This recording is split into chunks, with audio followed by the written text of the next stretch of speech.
Hello, George Kenner, broker associate, Keller Williams Real Estate, serving the greater San Diego area.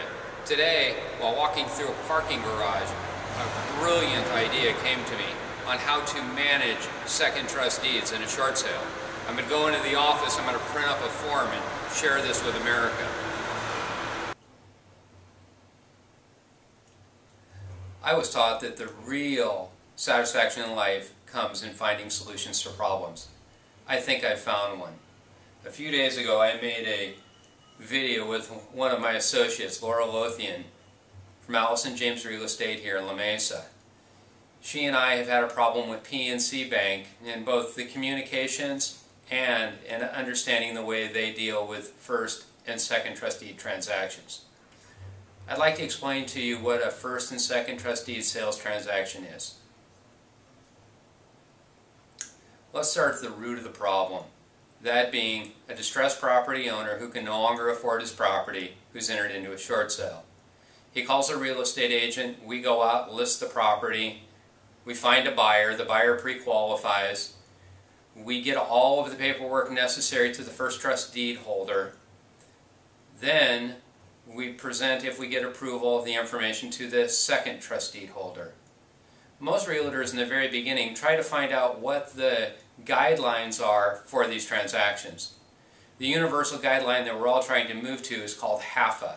HAFA sets certain rules. In a second trust deed, many times there is no equity. There's no money to give them. In fact, the first trust deed is not going to get their full principal balance. So the government came up with a program to give the second trust deed holder $6,000. But that's where part of the problem's developed. Some lenders want more than that $6,000, even though they have no equity in the transaction. Of equity, they do have legal rights. They can force the foreclosure. So we must negotiate with them. Or we must make a presentation and more like throw ourselves on the mercy of the second trust deed if a short sale can be completed. Laura Lothian and I both attempted to contribute either all or a portion of our commission to PNC Bank to complete these transactions. Yet we found that even that won't work. So now where's the solution? I would suggest that we have the banks fill out a form in advance of even negotiating with the first trust deed. On the form we would ask them two questions. The first question: are any of your employees who are involved in the process of settlement of short sales incentivized to collect additional fees or demanding higher payoff amounts than allowed for in HAFA?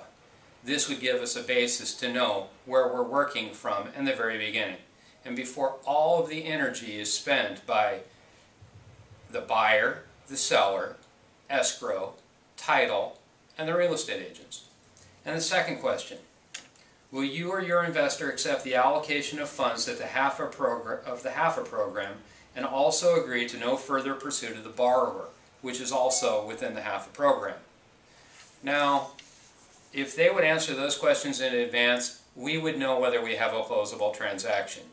We wouldn't spend a year, like Laura Lothian and I did, to figure out whether or not we can close this transaction. There's a massive amount of money that is being spent by the first trust deed holder just to make the presentation to the second. Inasmuch as many of the servicers service both first and second trust deeds, certainly you would believe that they would welcome this type of solution. We can't go on much longer like this. Real estate agents can't work for free. We have to know whether or not we can close these transactions. Some people would call the second trust deed holder vindictive. That's a determination for you to make. But we need a solution. We need to know how to close these transactions. We also need a communication portal, especially with PNC Bank, to accelerate questions to management. It's been more than a month and I've been trying to get a hold of somebody in management in PNC. It's my understanding Laura Lothian has been a year and she couldn't get a hold of anybody.